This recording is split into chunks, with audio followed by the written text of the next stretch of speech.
දැන් ඔයා මේ පාර එක්සෑම් එක ලියන්න නම් ලෑස්ති වෙන්නේ මෙන්න මේ කාරණාව හොඳට ඔලුවට දාගන්න. දැන් 2026 ඔයා එක්සෑම් එක ලියනවා. හරිද? ඔයාට තියෙන්නේ තව මාස 8ක් වගේ කාලයක්. මාස 8යි තියෙන්නේ. හරිද? ඒ කියන්නේ දෙසැම්බර් වල ඉඳලා පටන් ගත්තොත් ඔයාට මාස 8යි තියෙන්නේ. හරිද? ඒකද දැන් නම් ඔය සෙල්ලම් කරන වැඩ පොඩ්ඩක් පැත්තකින් තියලා මේ වැඩේ එක්ක එකතු වෙන්න. හරිද? දැන් සාමාන්‍යයෙන් අපි 8යි කියන්නේ අපි මාසෙකට අපි 4 පාරක් සෙට් වෙනවා පන්තිය නේද? අපි තියරි කියලා ගමුකෝ. තියරි පන්තියක් 4 පාරක් සෙට් වෙනවා. රිවිෂන් පන්තියක් 4 පාරක් සෙට් වෙනවා. හරිද? ඒතකොට මේ වගේ ඒවා 8යි අපිට එනවා වාර 32ක්. අපි හැමෝම වාර 32ක් විතර හම්බ වෙනවා. පන්තිය ඇතුළේ. එකවර බලන්න මේක ඇවිල්ලා මේ පන්තියක් අපි සාමාන්‍යයෙන් පැය 6ක් කරා කියනවා. පැය 6ක් කරා කියනවා. ඒතකොට මෙතෙන්ට එනවා අර 2 12යි 192ක් එනවා. 192යි. පැය වලින් නම් 192ක් අපි වැඩ කරනවා. ඕක පැය 24න් බෙදුවොත් වෙන ඔන්න දවසකට එනවා. ඒතර ගත්තොත් එනවා සම්පූර්ණ දින 8ක් වගේ කාලයක් තමයි අපි වැඩ කරන්නේ. සම්පූර්ණ දිනය. දින 8ක් කියන එක බස ගාලා යනවා. හරිද? දින 8ක් වගේ තමයි සම්පූර්ණ දින 8ක් වගේ තමයි අපි වැඩ කරන්නේ. ඒ ලේසි පාසු වැඩක් නෙමෙයි ළමයි මේක. ඔයාලා එකේ දවසින් දවස පොඩි මොහොතින් මොහොත ඔයා ලඟ වෙනවා ඔයාගේ එක්සෑම් එකට. හරිද? හැබැයි මට එකක් කියන්න ඕනේ මේ පාර ඉන්න 2026 බැච් එක. හරිද? 2026 ඔන්ලයින් බැච් එක. හරිද? ඊට පස්සේ අපේ ෆිසිකල් බැච් ඔක්කොම සමස්තයක් විදිහට හොඳ මට්ටම් වල ඉන්නවා. හරිද? ඇත්තටම හොඳයි. නරක නෑ. හරිද? උනන්දුවෙන් ප්‍රශ්න අහනවා. හරිද? එතකොට මේ වැඩ ටික ලස්සනට කරගෙන යනවා. හොඳයි ඒක. හරිද? නරක නෑ. ඒ කියන්නේ මේ ඒක සාමාන්‍යයෙන් අපි ඔය දැක්ක කාරණාවක් තමයි මේ හොඳට වැඩ කරන සෙට් එකක් ඉන්නවා. හොඳට ලකුණු තියෙනවා. යාලා ගැන කතා බහක් නැහැ. යාලා ඒ යන විදිහටම වැඩේ කරගෙන යන්න ආයේ කතා දෙකක් නැහැ. යාලා හොඳයි. සාමාන්‍යයෙන් ඊට පස්සේ තව කැටගරි දෙකක් ඉන්නවා ළමයි. හරිද? තව සෙට් එකක් ඉන්නවා. මෙන්න මෙහෙම. මේ කට්ටිය සාමාන්‍යයෙන් ඔන්න මධ්‍යම විදිහට 50 වගේ රේන්ජ් එකේ ඔහොම ඉන්නවා. එහෙම සෙට් එකකුත් ඉන්නවනේ. අපේ පන්තියෙත් ඉන්නවා සාමාන්‍යයෙන් තාම ලකුණු 35 ඒ වගේ පොඩි පොඩි ලකුණු තව අඩු වෙච්ච පිරිසකුත් ඉන්නවා. හරිද? අපේ පන්තියේ ඒ පිරිස අඩු වුණාට එළියේ ඊට වඩා ලොකු පිරිසක් එහෙම ඉන්නවා. හරිද? අපේ පන්තියේ මෙහිම අර අඩු රේන්ජ් වල ඉන්න පුළුවන් මේ ඉන්න පුළුවන් පිරිස ගොඩක් අඩුයි. හරිද? අපි ගහලා බැලලා හරි කොහොම හරි වැඩ කරන හින්දා ඉන්න පිරිස අඩුයි එහෙම. හරිද? හැබැයි ඒකෙන් කියන්නේ නෑ කියලා නෙමෙයි. දැන් ඔයාලා දන්නවනේ මේ කාටද කියන්නේ කියලා. හරිද? එතකොට මෙන්න මේ පිරිසට තමා මේ විශේෂ ආමන්ත්‍රණය යන්නේ. හරිද? මේ දෙවෙනි ලෙවල් එකට සහ තුන්වෙනි ලෙවල් එකට. මෙයාලා ඔය වැඩේ කරගෙන යන විදිහට පාඩුවේ කරගෙන යන්න ඔයාලා හොඳයි වැඩේ හොඳයි කරගෙන යන විදිහ හොඳයි. කියන්නේ හොඳම ලකුණු තියෙන සෙට් එකේ යන විදිහ හොඳයි. මරු. මෙන්න මේ අයට තාමත් වෙලාව ඇති තමන්ගේ ප්‍රතිඵලය වෙනස් කරන්න. ඔයාට S එකක් නම් එන්න තියෙන්නේ. ඔයා ෆේල් වෙන්න නම් ඉන්නේ. තාමත් ඇති ඔයාගේ ප්‍රතිඵලය ඕනනම් ඒ එකට අරගෙන යන්න. තාම ඇති. හරිද? මං කියන්නම් වැඩ කරන්න ඕනේ විදිහ ගැන. හරිද? හැබැයි මෙහෙමයි. මේ වැඩේ ඇතුළේ ඔයා එක දිගට වැඩේ කරගෙන යන්න ඕනේ. මේක ලේසි පහසු වැඩක් නෙමෙයි. හරිද? අනික මතක තියාගන්න ඔයා හෙට වැඩේ කරන්න පටන් ගත්තා කියලා හිතලා හෙට වැඩේ පටන් ගන්නවා ඔයා ගිහිල්ලා අනිද්දා පේපරයක් කියනවා ලකුණු වෙන්නේ නෑ ළමයි. එහෙම ලකුණු වෙන්නේ නෑ මේක ඇතුළේ. හොඳේ? හරිද? මේ කතන්දරේ තියෙන්නේ සෑහෙන කාලයක් යනකම්. මම කියන්නේ සාමාන්‍යයෙන් ඔයාට ඔයා ඉන්න තැනින් යම්කිසි මට්ටමකින් හරි උඩට එන්න. හරිද? පේපර්ස් වල ලකුණු වැඩි ප්‍රමාණයක් හරි එනවා. වැඩි ප්‍රමාණයක් කියන්නේ මේ ලකුණු 100 එහෙම නෙමෙයි. 90 නෙමෙයි 60 70වත් නෙමෙයි. හරිද? මං කියන්නේ 45 50 කියන රේන්ජ් එකකටවත් එන්න. ඔයා ඉන්න තැනින් ලකුණු 45 50 කියන රේන්ජ් එකකටවත් එන්න ඔයාට අවම මාස 4ක්වත් යයි. අවම මාස 4ක්වත් යයි. මේ වැඩේ ඔයා පටන් ගන්න පරක්කු වෙන්න ඔයාට ලකුණු එන්න තියෙන කාල සීමාව වැඩි වෙනවා. හරිද? ඒකට ඔයාලා පරක්කු වෙනවා. තව මේක පරක්කු වෙනවා ඔයාගේ පැත්තෙන් මේ වැඩේ ඔයා පටන් ගන්න පරක්කු වුණොත්. හරිද? ඒ කියන්නේ දැන් ඔයා දෙසැම්බර් පටන් ගත්තොත් ඔයාට යම්කිසි ඔයාගේ ප්‍රගතියක් පේන්නේ මාර්තු මාසේ වගේ. හරිද? ඔයා දෙසැම්බර් මුල ඉඳන් වැඩේ පටන් ගන්නවා. හරි. සර් කියපු කතාවත් එක්ක මම හැදෙනවා. මම වැඩේ පටන් ගන්නවා. ඔයා ඒකත් එක්ක වැඩ කරන්න පටන් ගන්නවා. මම කියන්නම් වැඩ කරන්න ඕනේ විදිහ ගැන. කියන්න මම ඔයාට ඕනේ සීලුම් ප්ලෑන් ටික දෙන්න. හරිද? ඔයා දෙසැම්බර් මුල ඉඳන් වැඩ කරන්න පටන් ගත්තත් ඔයාට ඔයාගෙන යම්කිසි ප්‍රගතියක් බලා ගන්න ඕන නම් ඔයාට මාර්තු මාසෙ වෙනකන් ඉන්න වෙනවා. මාර්තු මාසෙ නිකන් ඉන්න වෙනවා. හිතන්නකො ලකුණු 50කට ආවා කියලා. ඔයා බිඳුවේ හිටපු ලෙවල් එකේ කෙනෙක් ඔන්න ලකුණු 50ට ආවා. අපේ පන්තියේ බිඳුව ලෙවල් එකේ නෑ. ඒ කියන්නේ එත් සමානයි මේ මොකද්ද කියලා ඇහුවොත් එහෙම ඒ මොකද්ද ඒ වගේ උඩ බිම් බලන කට්ටිය නෑනේ. يعني රිර මට්ටම් නෑ, බිඳුව මට්ටම් නෑ. මොකක් හරි ලකුණක් ගන්න පුළුවන් පිරිසක් ඉන්නවා අපේ එක ඇතුළේ. හරිද? මම කියන්නේ මේ එයාලට. තව පුළුවන් ඔයාගේ වැඩේ ලකුණු වැඩි කරගන්න.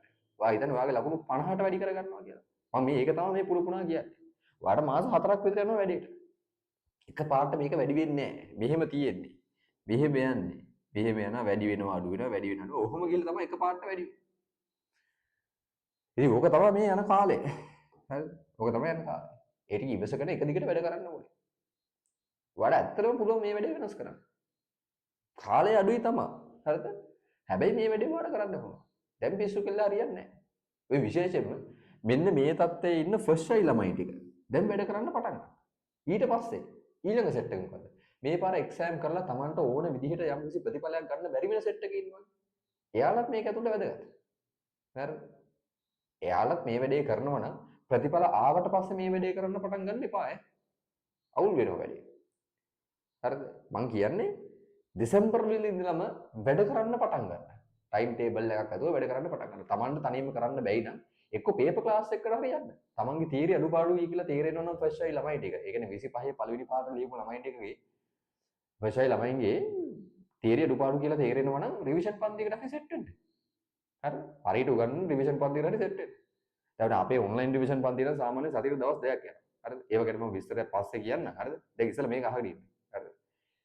ඔයාට මේ මොහොතේ වැඩේ පටන් ගත්තොත් තමයි මේ වැඩේ කරන්න පුළුවන් වෙන්නේ. ඔයා මේ වැඩේ මග අරින්න ඔයාට මේක තියෙන අමාරු බව දැනෙනවා වැඩි. මේ මොහොතේ පටන් ගන්න. නැත්නම් මේක කරන්න වෙන්නේ නැහැ. මම කියලා දෙන්න කරන්න ඕනේ විදිය. මෙහෙමයි මේකේ වෙන්න ඕනේ විදිය. අහගන්න. පළවෙනි කාරණාව තමයි මේ මොහොතේදී ඔයාගේ කිසිදු පන්තියක් ඔයා කට් කරන්න යන්න එපා. පන්ති කට් කරන්න යන්න එපා.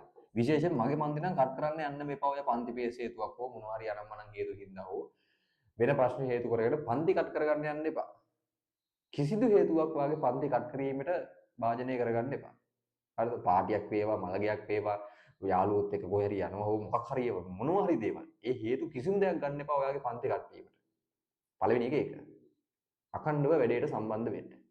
දෙවෙනි කාරණාව තමයි මෙන්න මේක මම කියන්නේ. දෙවෙනි කාරණාව පන්ති ඇතුළේ මේ වෙලාවේ මොන හරි අලුත් දෙයක් උගන්වනවා නම් ඔයා ඒ වෙලාවේ ඒක අල්ලගන්න. දැන් හිතන්නකෝ දැන් අපි ලබන සතියේ තාම භෞතිකයේ පටන් ගන්නව නම් ඔයා ලබන සතියේ ඉඳලා ඒ පන්තිය පටන් ගන්න මොහොතේ වෙලාවේ ඉඳලා ඒ මොහොතේ ඉඳලා තාපේ පාඩම අල්ලගන්න. ආයි පස්සේ බලන්න තියාගන්න එපා. එයි ඔයාලා මේ විෂය විතරක් නෙමෙයි තවත් තියෙනවා විෂයන් දෙකක් ඈ. ඒක මතක තියාගන්න ඔයා හිතන විදිහම අවුට්පුට් එකක් මේකේ එන්නේ නැති වෙයි. හැබැයි වැඩ කරන්න ඕනේ. කරන්න දෙයක් නැහැ. එහෙම තමයි. හරි. කරන්න දෙයක් නැහැ. ඉතින් මේකේ වාගේ අර එදිනෙදා වැඩ ටික ඒ මොහොතේදී ඔලුවට දාගන්න ඕනේ. ඒ මොහොතේදී පන්තියේදී ඔලුවට දාගන්න ඕනේ. සමහර බයෝ පන්ති දිනන පෙළක් ඒවා බයෝ පන්ති එදා ඒ වෙලාවේ සාකච්ඡා කරන දේවල් ඒ වෙලාවේ පාඩම් කරවලා තමයි එතනින් පන්තියට එවන්නේ. පන්තියෙන් එළියට එවන්නේ. ඒක හොඳයි. හරිද? ඒක තමයි වෙන්න ඕනේ. හරිද? මම කියන්නේ ඔයාත් මේ ෆිසික්ස් වල මේ මොනවා හරි දෙයක් ඉගෙන ගන්නවා නම් මේ වෙලාවේ ඒ වැඩේ පුළුවන් කරගෙන තමයි ඔයා එළියට යන්න ඕනේ. හරිද? ඔන්ලයින් එකේ ඉන්නවා නම් ඔන්ලයින් එකෙන් ඔයා එළියට යන්න ඕනේ ඒ විදිහට. ෆිසිකල් පන්තියේ ඉන්නවා නම් ඔයා ඒ විදිහට තමයි එහෙම එළියට යන්න ඕනේ. මේ වැඩේ පුළුවන් කරගෙන. පුළුවන් වෙන්නේ නැතුව නම් යන්න එපා. පස්සේ බලන්න පුළුවන් මට දැන් මේ වෙලාවේ බෑ මහන්සි ඒව හරියන්නේ නැහැ මේකෙදි. ඒව හරියන්නේ නැහැ. කරන්න වෙනවා ඔයාට. මහන්සි නම් කමක් නැහැ. එක දිගට වැඩ කරලා මහන්සි නම් කමක් නැහැ. ඉතින් පොඩි විවේකයක් ගන්න. හැබැයි ආයෙ වැඩ කරන්න. හරිද? පොඩි විවේකයක් ගන්න. හැබැයි ආයෙ වැඩ කරන්න. මිනිස්සුන්ට එහෙම පොඩි විවේකයක් ඕනේ. හරිද? අනික තමයි මේක ඇතුළේදී ඔයා හොඳ නිින්දක් තියෙන්න ඕනේ. හරිද? තුන්වෙනි කාරණාව හොඳට නිදා ගන්න. හරිද? ඒ කියන්නේ පැය 10 15 එහෙම නෙමෙයි පැය 8ක් එහෙම නෙමෙයි හරිද? සාමාන්‍යයෙන් මම ඔයාලට රෙකමන්ඩ් කරන්නේ මේ කාලෙදී සාමාන්‍යයෙන් පැය 5ක් විතර නිදා ගන්න. පැය 5ක් හොඳට පැය නිදා ගන්න ඕනේ. මම කතාව එක හොඳට නිදා ගන්න ඕනේ. මේක කඩ ගන්න නිින්දක් එපා. හරිද? එහෙම අර තනින් පැය එකතු කරලා මම පැය 5ක් නිදාගත්තා එහෙම එපා. ඔයා හරියට හරිද? මේකට අපි කියනවා මේකට හරි ක්‍රමානුකූල නිින්දක් දෙන්න ඕනේ. ක්‍රමානුකූල නිින්දක් දෙන්න. හරිද? ඊළඟ එක ඔයාලගේ ඔය මේ කාලෙදි වෙන වෙන හුටපට තියෙනවා නම් චුට්ටක් ඒක උදාසීන කරගන්න පුළුවන් නම් අයින් කරන්න. හරිද? පුළුවන් නම් උදාසීන කරගන්න කියන්නේ ඒක සමහර විට ටික කාලයක් වැඩ කරනකොට බාධාවක් වෙන්න පුළුවන්. හරිද? ඒවත් එක වැඩ කරන්න බෑ. හරිද? ඒකින්ද මේක ඇතුළේදී පුළුවන් තරම් ඔයා ඒ වෙලාවේ විෂය කරුණක් ඉගෙන ගත්තා නම් ඒකෙන් ගන්න පුළුවන් ලකුණු කීයද පවා මේ වෙලාව ඔයා කැල් කරන්න ඕනේ. දැන් මම කියනවා නම් ලබන සතියේ තාපයේ පාඩුව පටන් ගන්නවා කියලා ඔයාට අයිඩියා එකක් එන්න ඕනේ මම තාපයේ පාඩුව ඉගෙන ගන්න එකෙන් මට ලකුණු කීයක් එකතු කරගන්න පුළුවන්ද කියන එක. තේරුණාද? හැම කොටසක් ගැනම ඔයාට අයිඩියා එකක් තියෙන්න ඕනේ. එහෙම තමයි යන්න ඕනේ. හරිද? ඔය රිවිෂන් පන්ති අපි පටන් ගත්තට පස්සේ මම ඔය එක එක්කෙනාට වෙනම ප්ලෑන් හදලා දෙන්නම්. ෆිසිකල් පන්ති වල ළමයින්ට ඔබ ෆිසිකල් පන්ති වෙනම ප්ලෑන් එක හදලා දෙනවා. ඔන්ලයින් එකේ ළමයින්ට වෙන වෙනම එක එක්කෙනා කොහොම හරි මම කන්ටැක්ට් කරලා වැඩි හදලා දෙනවා. හරිද? අනිවාර්යයෙන් කරනවා. හරිද? සාමාන්‍යයෙන් එක එක්කෙනා වෙනම ගන්න බැරි වුණත් ගෲප් වයිස් හරි අරගෙන මම වැඩි කියලා දෙනවා. හරිද? ඔයා මෙන්න මේ ටයිම් ටේබල් එක ගන්න, ඔයා මෙන්න මේක කරන්න කියලා මම එහෙම කැටගරිස් කරලා හදලා දෙන්නම් ඔයාලට. හරිද? රිවිෂන් එක පටන් ගත්තට පස්සේ හදලා දෙන්නම්. ඊට පස්සේ අනිත් කාරණාව තමයි ඔයාට කලින් ඒවා බැරි නම් ඔයා තනියම වැඩ කරන්න.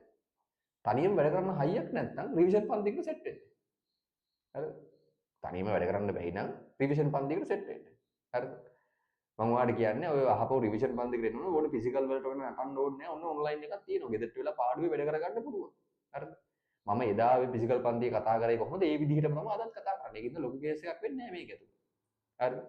ඔයා ඒකින්ද කලින් ඒව කොහොම හරි රිවයිස් කරගන්න ඕනේ. හරිද? රිවයිස් කරගන්න ඕනේ වැඩි. කොහොම හරි රිකවරි කරගන්න ඕනේ. හරිද? අපේ පැත්තෙන් වෙන්න තියෙන සහයෝගය මොකද්ද? ඒකට දෙන්න පුළුවන් උපරිම එක අපි දෙන්න. හරිද? ඔයාලට මොනවද නයිට් සෙමිනාර්ද ආයේ කලින් ඒවා මතක් කරන වැඩද? හරිද? ප්‍රැක්ටිකල් නයිට්ද? ඊට පස්සේ ස්මාර්ට් බෝඩ් එකේ ඔයාලට ප්‍රැක්ටිකල් වෙන විදිහ පෙන්වන විදිහද සියල්ල ඔයාලා වෙනුවෙන් කරන්න පුළුවන් සියල්ලම අපි කරන්නම් ඉස්සරහට. ඒක අවුලක් නැහැ. හැබැයි ඔයා වැඩ කරන්න ඕනේ. ඔයා වැඩ කරන්න ඕනේ. අනික් කාරණාව තමයි ඔයාගේ අවසාන ටාගට් එක තියෙන්නේ ඒකක් කියලාම නෙමෙයි හොඳේ 100ක් කියලාම නෙමෙයි හොඳේ B එකක් කියලාම නෙමෙයි එහෙම නෙමෙයි ඔයා හදාගන්න ළමයි මේ පේපර් එක ඇතුලේ උපරිම ලකුණු ටික ගන්න උපරිම ලකුණු කියන්නේ 100 නේ ඊතරින් එහාට ලකුණු ගන්න බෑ එහෙම ටාගට් කරන්න නැත්තම් හරියන්නේ නැහැ ඒ වාගේ එහෙම ඕනේ නැහැ සර් මට 100ක් තිබ්බනම් ඇති කියලා එහෙම නෑ ඔයාලට 100ක් එන්නේ නැහැ හරිද ඔයා 100ක් බලාගෙන වැඩ කරාට ඔයාලට 100ක් එන්නේ නැහැ ඇයි එහෙම කියන්නේ ඔයා එක්සෑම් හෝල් එකට ගිහිල්ලා වැඩ කරන විදිහ වෙනස්. ඔයාගේ තියෙන උපරිමයේ එතන දෙන්න බෑ. හරිද? ඔයා පේපර් එකට ලියලා ඔයා හොඳට ලකුණක් ගන්නවා කිව්වා කියලා හිතන්නකෝ. හැබැයි ඔයාට ඒ වෙලාවේ තියෙන සිටුේෂන් එක නෙමෙයි විභාග ශාලාවේදී තියෙන්නේ. ඔය ෆස්ට් ෂයි එකේ හරි සෙකන්ඩ් ෂයි එකේ හරි ලියපු ළමයි දන්නවා ඒක. හරිද? Tamanට තියෙන උපරිම දක්ෂතාවය එක්සෑම් හෝල් එකේ දාගන්න බෑ. ඔයා 100ක් බලාපොරොත්තු වෙන් ගියාට ඔයාට 100කට ලියන්න බෑ. ඒක මතක තියාගන්න. පුළුවන් තරම් මේකේ විෂය කරුණු එකතු කරගෙන ලකුණු උපරිමයටම ගන්න try කරන්න. මම නැවත වාරයක් කියන්නේ අපිට වැඩ කරන්න තියෙන මුළු දවස් 8යි සම්පූර්ණ දවස් 8යි වැඩ කරන්න තියෙන්නේ. ඔයා වැඩ කරන්න ලෑස්ති නම් අපේ පැත්තෙන් දෙන්න තියෙන සහයෝගය 100%ක් නෙමෙයි 10000ක් දෙන්න. හැබැයි වැඩේ කරන්න ඕනේ ඔයා. අපේ පැත්තෙන් අපි හරියට ඔයාව මඟ පෙන්නන්නම් ඔයාව ගයිඩ් කරන්නම්. හරිද? එච්චරමයි වෙන්න තියෙන්නේ. හරිද? එච්චරමයි වෙන්න තියෙන්නේ. වැඩේ කරන්න. බැරි නෑ. නැවතත් කියන්නේ මේක බැරි නෑ. අපරාධ ඔයා මේ අවුරුදු 13ක් මං හිතන අවුරුදු 13ක් ඔයා ඉස්කෝලේ ගමන නම්මනම් ගියා. හරිද? ඔයා සමහර විට ඕලෙල් කාලේ පන්තියේ හිටපු හොඳම ළමයි සෙට් එකේ අතර හිටපු කෙනෙක් වෙන්න පුළුවන්. ගුරුවරුන්ගේ අම්මලා තාත්තලාගේ හොඳම කියන දේ අහන හරිද හොඳට වැඩ කරපු ළමයි වෙන්න පුළුවන්. මේ වැඩේ අවුල් කරගත්තොත් අපරාධෙනේ. මේ මාස 8 කාගෙන වැඩ කරන්න බැයිද කියලා බලන්න මේ වැඩේ කරන්න පුළුවන් කරන්න. මං කියන්නේ පුළුවන්. හරිද? හැබැයි අතාරින්න බෑ මේ වැඩේ. මහන්සි දැනෙයි, අමාරු දැනෙයි. හරිද? මේක නම් මහා ජරාවක් මට එපා වෙලා තියෙන කියලා දැනෙයි. හරිද? අතාරින්න එපා. එච්චරමයි. එච්චරමයි. හරිනේ? මේ ඔය කාරණා එක තියන්න මම මේ රිවිෂන් එක සම්බන්ධ වෙන ඔයාලට අදහසක් මම ඔයාලට දෙන්නම් වැඩේ වෙන විදිහකට. හරිද? රිවිෂන් එකේ වැඩ යන්නේ කොහොමද කියලා ඔය පස්සේ දෙන්නම්. හරිද? මම කියන්නේ මෙහෙමයි. දැන් ඔයා සූදානම් වෙන්න ඕනේ වැඩ කරන්න. පිස්සු කෙලින්න බෑ දැන්. මම නැවත කියන්නේ පිස්සු කෙලින්න බෑ දැන්. මාස 8යි. මුළු දවස් 8යි. හරිනේ? මාස 8යි මුළු දවස් 8යි. හරිද? දැන් පටන් ගන්න වැඩේ. ඔය එකපාරක් එක්සෑම් ලියපු ළමයි ඉන්නවනම් නැවත යාට තමන්ගේ ප්‍රතිඵලය නිකන් හරියට ෂුවර් නෑ වගේ තියෙනවා නම් මුලින් නම් පටන් ගන්නෑ. ප්‍රතිඵල ආවට පස්සේ මම පටන් ගන්නවා. අනාථ වෙනවා. තමන් හිටියටත් වඩා අඩු තැනකට ප්‍රතිඵල යන්නේ. එහෙම ඕන තරම් ළමයි ඉන්නවා. හරිද? ඒකෙන්ද මතක තියාගන්න. ඔයාට මේ වැඩේ කරන්න පුළුවන්. හැබැයි අතාරින්න නැතුව එක දිගට කරගෙන යන්න වෙයි. එච්චරයි. අපේ පැත්තෙන් තියෙන උපරිම සහයෝගය දෙනවා. හරි?